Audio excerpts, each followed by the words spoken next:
Pastor Júnior, eu posso dar glória a Deus aqui e xingar em casa? Pode. Eu posso vir de coque aqui, Pastor Júnior, usar sair até o pé aqui na igreja e lá fora da igreja durante o dia usar a sainha da Anitta? Pode.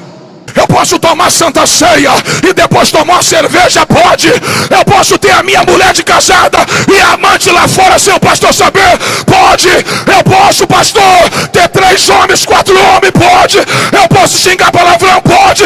Você só não vai poder ouvir o som da última trombeta.